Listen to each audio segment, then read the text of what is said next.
Okay, you are live. Thank you. Okay, good evening, Mount Vernon. This is the January 8th, 2025 meeting of the Mount Vernon Charter Revision Review Commission. This meeting is replacing a meeting that was a regularly scheduled meeting that was scheduled for January 1st, when, of course, government offices were closed. We have one agenda item on this meeting today, and it's a presentation from our new council president, Danielle Brown, who is going to recommend some changes to the budget provisions of the charter. So before we get started with that, I'm just gonna do a roll call. So please just come, if you're on mute, just come off mute and let me know if you are present. And by the way, this is a virtual only meeting. Okay, Corrine Bell, Present. Raquel Bennett,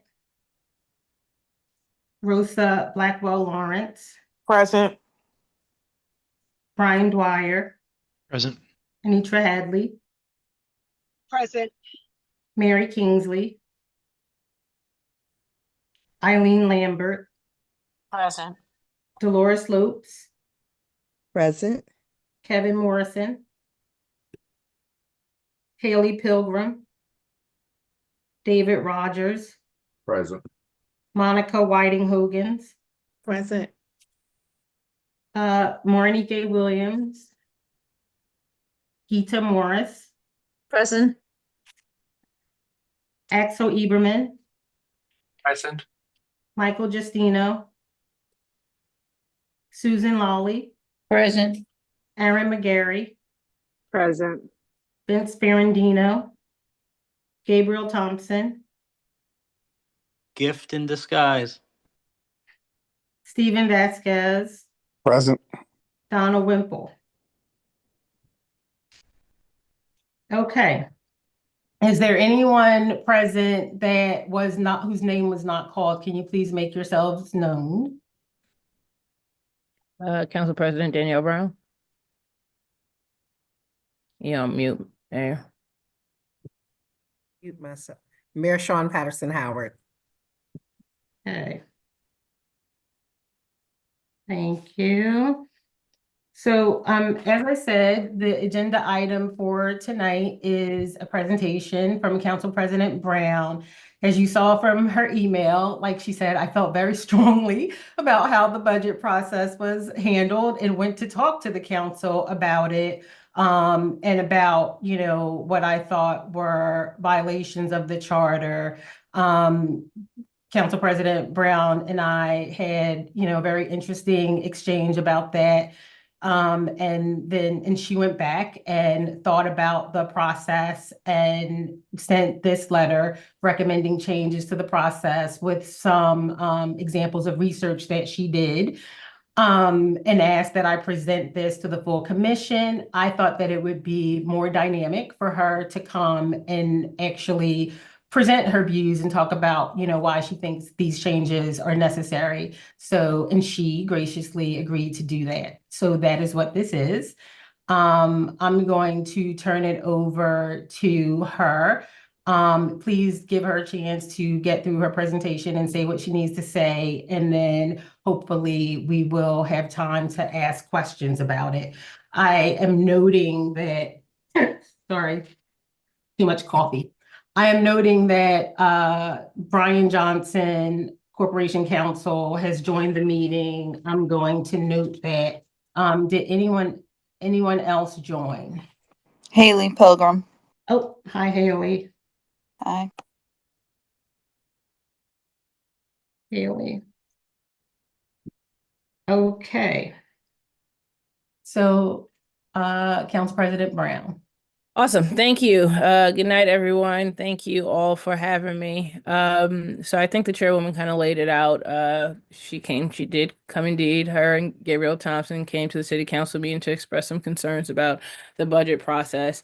And part of my comments to the chairwoman that night was, one of the reasons that we have the Charter Revision Commission is that there are some aspects of the charter that are outdated, that are antiquated, that probably need to be updated. So the the hence the reason for a Charter Review Commission.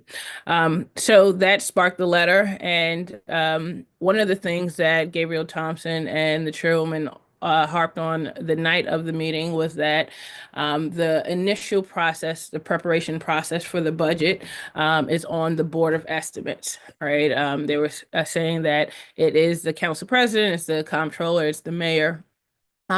So when did some research in surrounding communities, I was able to find New Rochelle, Yonkers, White Plains, but none of those actually have a Board of Estimate and contract. So I also went and found 3 municipalities that actually do. One was Baltimore, and I know the Charter Revision Commission had brought in the chief administrative officer from there. So that was why I really looked into see what their process was, but also Binghamton and Rome, New York. And what I found in all of those municipalities was that there was a single individual who was responsible for the initial preparation of the budget. So it wasn't that they were the only ones who touched the budget, who had eyes on it. It was that the initial responsibility of the preparation of the budget fell with the individual. And it wasn't always the same person because there are different structures in all of the different municipalities. Some it was a city manager. Obviously, we don't have a city manager at this point. In some municipalities, it was a budget director. In another one, it's the mayor, right? So one of my initial points is that I believe that our budget process in the charter needs to be updated to reflect that the initial preparation of the budget should come from an individual, and then it could potentially be proposed to the Board of Estimate and then to the City Council. I haven't been to a Charter Review Commission meeting in a couple of months, so I'm not sure if the conversations around the budget process have started to happen. As far as I know, when I was attending regularly, there was no conversation around the budget. And because the chairwoman and Gabriel Thompson came to the meeting with some of the concerns around following the charter as is, it made me believe that there weren't conversations taking place. On top of just the initial preparation of the budget, some of the other things that I realized when looking at actually, when we go through the process, but also looking at the other municipalities, there were a few other things that I recognized.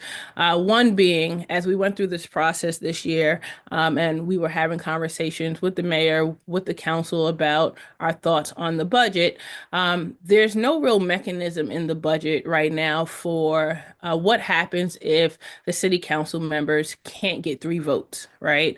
The way the charter reads currently, it says that we shall adopt the said budget that was given to the council from the Board of Estimates, or we should diminish some particular lines that we have, right? But we have the ability to do, right? But we can't touch salaries, we can't touch certain things.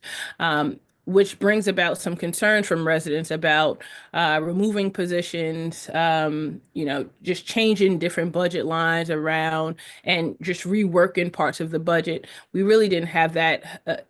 It's not in the current budget process in the charter. And there was some there was a lack of clarity with regard to, well, what if the council voted down the budget that was proposed by the Board of Estimates and the mayor, right? What happens at that point? Does the process start over? Does it go back to the Board of Estimates? Does all of the notification take place, right? So there were some real sticking points in the current charter as it's written that didn't really provide us clarity. So the letter is really just a recommendation to the Charter Revision Commission to expand upon the research that I did and actually develop a process that we think the public or all the residents would appreciate, would want to happen, would want to see happen in the city. So this might be the shortest presentation you had, but those were my my thoughts around the budget process. So I have a couple of questions to start. You also mentioned in your letter an opportunity for community input, and I'm curious what you were thinking when you wrote that. So there were a few thoughts, right? I think there were comments around lack of transparency. And there is, I think in the White Plains budget process, they have a committee where community members can have input on it. So that was an opportunity to provide residents or particular members from the community some input into the process before it actually is approved by the Board of Estimates or gets to the city council, right? I know we do the public hearings, which allow some public input, but having a more intimate setting may be helpful. So that's what my thoughts were around that. Okay, and then can you just give me an idea of what you think the council's role is with the council president sitting on the Board of Estimate? Because I understand, and as we discussed at that hearing, once a budget comes out of the Board of Estimate, the council body is limited, right? The charter limits what the council body can do. But as we discussed at that hearing, the council president does sit on the Board of Estimate. So I'm just curious, how do you think of that role on the Board of Estimate? And do you think something about that should change or be included in the charter? Do I think the council president's role on the Board of Estimates should change with regard to the budget? I can't say that I do. I think part of the role of the council president is to kind of voice some of the initial concerns with the budget, if there are some. But the council president votes on behalf of the body at the Board of Estimates, right? So I think that their role in the process is to voice those initial concerns, to represent the body as a whole, as opposed to their individual thoughts in that process at that point with the budget. And then one last question, and I'll go to questions. What has happened in the past when council hasn't been able to agree on a budget before the deadline? Yeah, so from we haven't been able to find a council that has rejected a budget. So even when we consulted with outside counsel, they really had no direction, right? Because there was no precedent. There was people just don't know what to do if a budget is rejected by the council.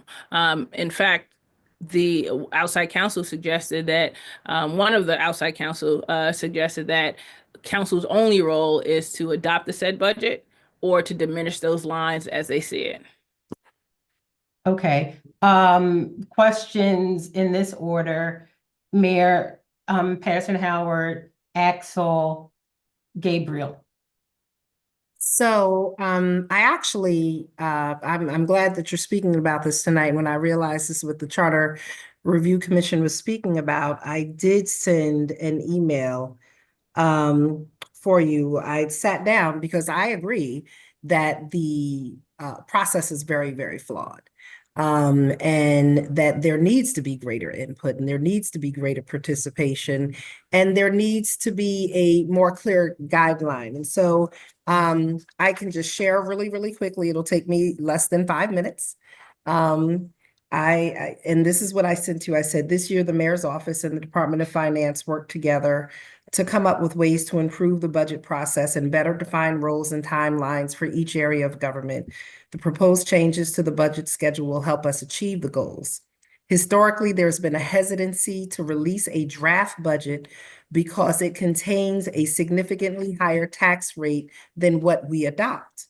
The annual estimate submitted to the Board of Estimates, the Board of Estimate and Contracts is typically seen as the mayor's proposed estimate when it should really be considered as a draft annual estimate that should receive further input and edits for the mayor, controller, and city council. By changing the understanding that this draft annual estimate is a working document will allow us to start the clock earlier and provide greater opportunity for formal comments and involvement from our elected officials. So August 31st is the timeline where the departments are supposed to submit their estimates to the mayor's office. That is in the charter now. That would remain the same. The first regularly scheduled BOE meeting of September is when the budget is supposed to be presented, the draft annual estimate, which is what we want to call it, that would remain the same. And when that is presented, it is a working document that is not voted on at that time. Usually by the time we present it, it's like, okay, well, you're presenting something for us to vote on. But when it's presented in September, it's not for a vote. It is just the estimate, the draft estimate. And it will be referred to the comptroller and the city council president. The council president should then refer it to the finance and planning committee of the council. By October 15th in the charter currently, the comptroller is supposed to add numbers like the medical benefits, medical insurance, dental insurance, the liabilities, like, I'm just gonna push you a little bit. I'm sorry, no, we have a no, hard stop. so by October 15th, the comptroller has to provide the numbers that he's already supposed to provide in the budget process. On that same date, the comptroller and the council finance committee and president should also be providing their comments, their concerns, their questions, their revisions, their suggestions.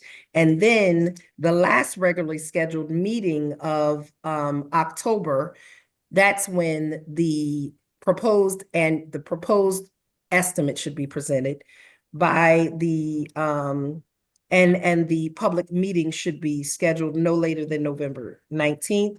And then, of course, by the 23rd, as it's already in the charter, it should be passed on to the council. And then the council has their public hearing, and then the council adopts like that. This way, by October 15th, the council and the comptroller already are working on the document actively before it is passed on officially from the Board of Estimate to the council, where other reductions and things are limited, right? Right. So it All right, really I'm provides sorry. a timeline and a role, but that's it. You have it in Okay. writing. I have it in We all writing. I want to agree give there people a needs to be a chance change to the process. I want to give people a Um, chance to absorb it, and then hopefully, if you're willing, you They're know, just if you have proposing. questions. No, Absolutely. I understand. If people have questions, though, maybe you would be willing to like come back and talk about it a little more. I Mhm. just, because I promised Nicole that we would stop at 6:45, I want to give the commission We have a council chance to meeting. ask questions. Thank you. No, thank you. Axel? Thank you. Council President Brown, thank you for bringing this to the commission. And while I understand your perspectives, for me, this is a little bit rearranging the deck chairs on the Titanic. The Mount Vernon has really systematic problems, and they require systematic change. And I think what we would be doing with this, why I understand where you're coming from, it may make sense, is we're basically changing small things in a dysfunctional system, right? We have this overly bureaucratic Board of Estimates and Contracts, which I never see anywhere else. We have an elected comptroller that by all accounts really doesn't make sense, right? And I think we need to change the systemic problems and not try to keep the systemic problems and just change small aspects of it, right? And in my opinion, this is what this would do. We did this last Charter Revision Commission. It was called low-hanging fruit back then, and nothing really changed systematically, right? And I think we shouldn't make that same mistake again. Some problems with the budget. I mean, the problem with the budget timeline is really not that currently there are no clearly defined responsibilities or timelines. It's that government officials have become used to just ignoring it. I mean, if you could put forward a draft if you wanted, it's a tradition to ignore it, so you just keep doing it, right? I'm not sure if this is going to change it. The same is with participation and transparency, right? I mean, a good first step was, I'm sure that budget deliberations between the council and the mayor, do them in public as you're supposed to under open meeting laws, and it will be easier for the public to participate. Just one more thing, as long as we have the elected comptroller, I think it would be strange for the comptroller as the shepherd of the city's finances, an elected official, to kind of him not or her not being part of that process up front. But as I said, I think the entire system needs to be exchanged. Thank you. So I just want to clarify, Council President Brown, you're not saying who it should be. It could potentially be the comptroller. You're saying it should live with a single being or a single entity so that it's more clear. I just want to point of clarity on that, correct? Correct, you got that. And also, I'm also not saying that a board of estimates shouldn't be eliminated, right? Those are kind of things that were added in. That's not what I'm saying. What I'm saying is that the budget process as it currently is insufficient and it doesn't suffice for the city. That's what I'm saying. It's just in response to something else Axel said. Do you have any thoughts or ideas on, changes that would prevent people from just ignoring what's in the charter, right? Because that is an issue. Yeah, so I think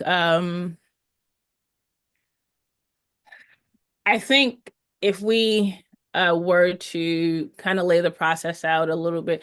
So right now, I think it's been vague, right? I think part of it is the mayor kind of talked to it is Axel said that there are deliberations before the budget comes out about what the budget looks like, and that actually is not happening, right?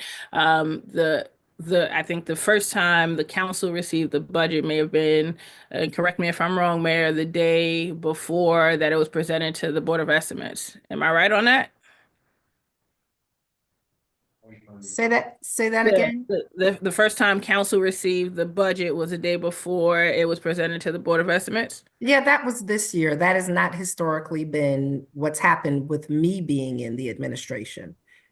So to that point is that the deliberations aren't taking place, right? And I think if we kind of lay out exactly what we want it to look like, what the public participation looks like, I think in the charter, then it'll be harder to ignore. But I think there's this large gap between August and then when the proposal is supposed to come out. And it's been tough. I think council also, like I said this about other things, but the charter doesn't speak to like what exactly happens. And I know, Chairwoman, you said, well, only do mission critical things, right? And in the city of Mount Vernon, where a lot of our things are mission critical, like that isn't really helping. So I think if we lay out some mechanisms on what happens if the timeline isn't followed, that'd be helpful as well. Gabriel?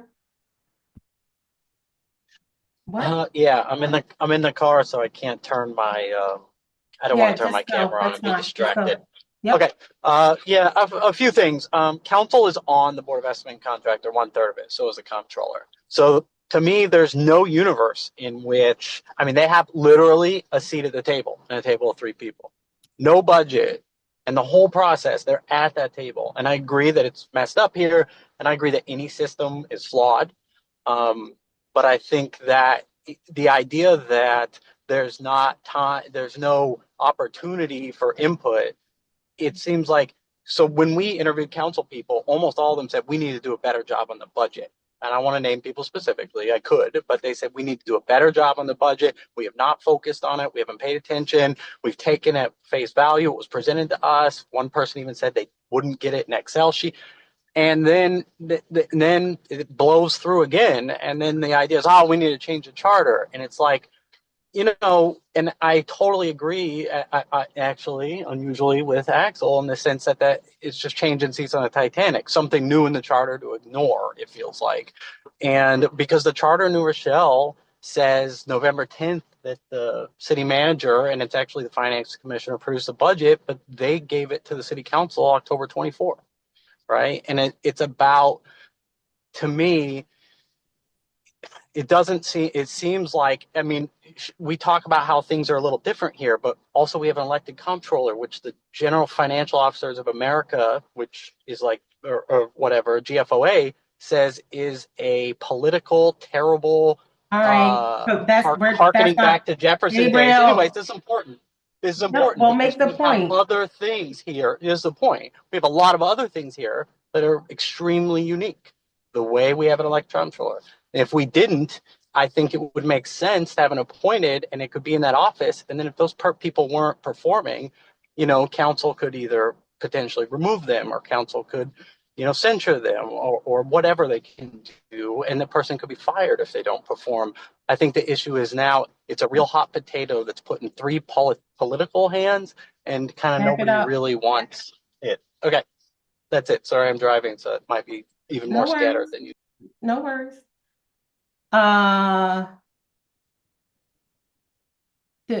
Mayor? So again, as I stated, I guess the biggest change, well, first of all, I was late with the budget, right? I was late with the budget.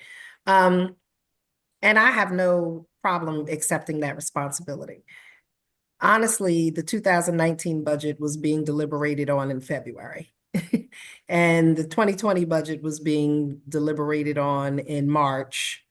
So it's been a problem that is actually getting better, right? And what I said, and one of the reasons, the main reasons why that budget, the annual estimate is not put out is because when that annual estimate gets put out, it becomes very much a political thing. It becomes a whole political conversation because people don't see it as a draft, right? And that's why I wanted to be very clear that this is a draft annual estimate, something that gets changed as we get more information. The information, comments coming from the controller, from the council, when such and such a date. And historically, since I've been in office, and especially when this new group of council came in. Sorry, sat I just with need you them to for wrap it up days. because we got No another question problems, from the but for commission. days and went line by line so people can have an understanding. So look, I'd love greater participation, right? Because looking at some of the challenges we have, having a functioning council finance committee that is actively engaged in this process and has real input by a date certain definitely would be helpful. Right. So no one is saying they don't want anyone included. We want everyone to be included, and for the roles to be clearer so that it can move forward faster and efficiently. So. Got it. Thank you. David? Thank you. Just a general question or just a general comment. During my experience on the commission, it definitely appears that one, we have things that need to be changed structurally, but more importantly, we need more specifics in terms of whose responsibility it is to do certain things, what the process is, to move that forward to its conclusion. And then most importantly, it's the fact, at least unless I've missed it, the charter, other than being what's supposed to be a governing document, has no teeth in terms of penalties. So unless there's some repercussion, whether it's internally through HR processes or elections for our elected officials, it really gets hard to enforce things we put in the charter, even if we do our best to make sure that they're correct. And I'm not saying we shouldn't. I'm just saying it's that three-pronged piece. It's proper personnel, structure and process, and then accountability for what happens. So, I mean, I guess as we go through looking at changes, if we can keep that in mind and make sure that, and see if we can put some teeth at least on the end, then I think that will actually get us to where we need to be. Thank you. Thank you for that. Kareem? I guess a couple of things. The proposal by Councilmember Brown, is it to have more transparency from the public into this process? I guess what does our end state look like? I guess is my first question. And then as a person who actually does budgets for a corporation for a living, it feels like a lot of what we're discussing here, the charter is antiquated, but it may be okay because it provides guardrails. I think the biggest issue is change management. We don't understand the why or the whom. So why in 2019, why was the budget 5 months late? Was it because information wasn't provided? Was it because it was a lot of back and forth? I'm not very clear as to why the deadlines are being blown through. Yes, they should not be blown through, but if you can get to the understanding of the why, is it that we do not have proper resources? We're not getting the information? I don't know. The world blew up. I have no idea. Until we can get to that, it's sort of challenging to kind of meet guidelines and deadlines. And that's really just having folks adhere to the why. They probably don't even know why. They're probably just doing what they've always been. So. Oh, thanks, Kareem. Brian, is that a hand? You're not doing an Yeah, because electronic I hand? don't know how to do it on the thing. So Okay, so anyway, Brian and then Anitra. yeah, just very quickly, you know, I agree with Karen, right? I think a lot of time needs to be spent on the why of things and try to internally figure out how to do that rather than spending a lot of time with trying to put penalties and different things in place. I mean, we had things all the way up to a court order from a judge when the former comptroller was violating the law very clearly in the charter. And we got a court order to enforce it. And then when the judge, when she did not comply, the judge basically did not enforce her own order. And so what we learned from that experience, and the judge outrightly said, roles and responsibilities in elected positions, there's a presumption of that the oath that people take, they're fulfilling.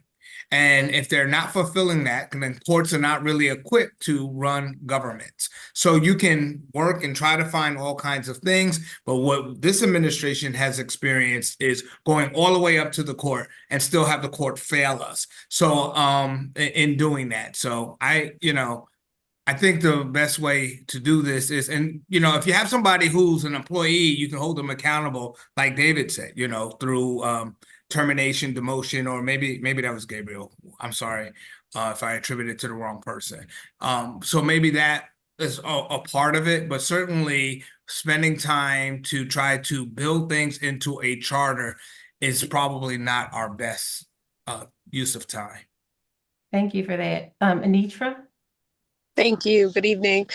So I'm actually not going to spend too much time reiterating what everyone else is saying or what a lot of folks are saying, but I agree that this is an issue that was an issue for us in 2019 and 2020. And the reason was because we did have an elected comptroller who did not provide the information that was needed to get the budget on time. So the budget we were operating, they just continued on the monthly basis for the expenditures without having a budget in place.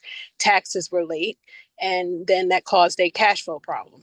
But I do think that this all kind of goes back to these structural issues that folks are mentioning.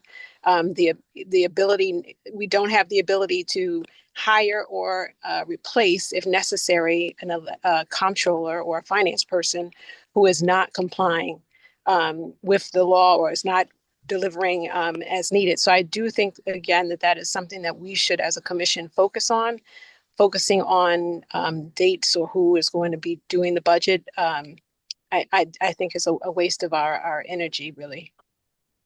Okay, 6:36. Gabriel, please keep it tight because I want to give Council President. Very brief. Want to give Very Council brief. President Brown a chance to wrap up since this was her presentation. Very brief. I agree actually with everything Anitra said. I just want to say that the available budgets back to 2008 online, that to my purview or my assessment, it has never been adopted on time by both bodies all the way back to 2008 online, and almost always in January or February of the next year, sometimes September 30th, 31st. Anyways, that's on the city's website. Thanks. So just so clarifying, your point was that the budget has not. It hasn't been on time since 2000. I can only look back as far as 2008. The adopted budgets that are on CMV-NY.gov back to 2008, it lists in the first, second, or third page, depending on who's comptroller and what design it is. It lists the date it was adopted by the Board of Estimate Contract and the date it was adopted by the council. And I went all the way back to 2008, and I don't think it has ever once been done on time as far as the charter goes, and at least half the times into the following year, January, February, and once I think was March, like somebody mentioned. Okay, thanks for that. I don't see any more questions from the commission, but Council President Brown, I just want to give you a chance to wrap up or respond to anything that you heard, anything else you want us to think about or consider as we consider your suggestion. Yeah, so I mean, I find some of the comments interesting with regard to structure. Like Anitra just said, that in the past it was a comptroller who wasn't providing information. Now we have a comptroller who is providing the information, right? So I guess I'm trying to figure out if it's not um, the elected officials, what exactly what exactly does the commission believe is going wrong if it's not right now that's not the structure, right? So are we saying that the Board of Estimates is the structure that's an issue? I'm not quite following when folks are saying that it's the structure versus who's doing the initial preparation and preparing exactly how we want the budget process to proceed. So if I can get some clarity on that, that'd be helpful. I would just like to Green? jump in, and Yep, I think from what I'm hearing, and it goes back to the why. Is it departments? Is it budget department heads who's not providing the information? Is it because it's several people involved with the process that are not following it? Because in the past, it was the controller, we're stopping it at one person. But I would bet to say that a lot of it is not coming from individual department heads where you're able to get that information. And we're only talking about the expense side of it. On the other side of it, when we're talking about revenue and everything else like that, you have to have a lot of different inputs that are coming in. So if I were to try to do like a fishbone on this, is what we would call it, in doing a deep dive, you could probably come up with like 4 or 5 reasons on why this is late or why we are in the process that's here. I don't think it has much to do with the charter, because the charter, again, is the overarching guardrails. It probably goes down deeper levels to the individual departments. Okay. I'm sorry, were you done, Finish. Kareem? Yes. You were done. David, I saw your hand. Anitra, and seriously, 2 minutes. Yeah. No, so I just want to say, I think we're talking about 2 different things, Karine, and maybe even Council President Brown. I think what we're saying is that, yes, there maybe are some ways we can make the budget on time, but at the end of the day, I mean, well, it's passes under this administration has passed before the new cycle starts, the new fiscal year has started. So it is on time in that sense. But we could, have it adhere. We could deep dive into why it's not adhering to the timelines that are in the charter. But at the end of the day, I don't know that really moves the needle in the city. And so I think that's sort of the discussion that we're having. That's sort of, where the disconnect may be, is like trying to decide, is this something that we should really focus on, just getting something by August, which is an operational change, or is it something deeper within the city that maybe we can do as a charter commission to overall help the city function more effectively? Does any of that answer your question? Look, I think no one is, contesting that clarity is good.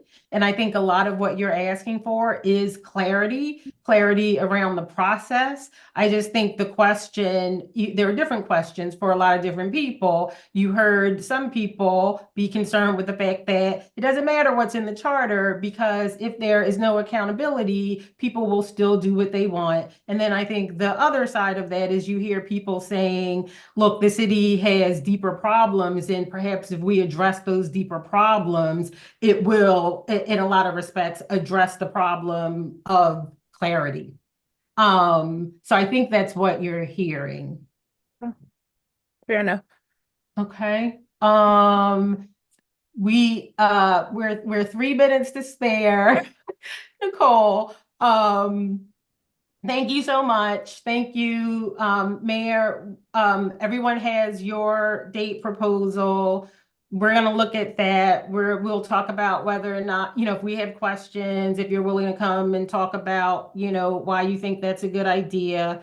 Thank you so much, Council President Brown, for coming in and presenting this.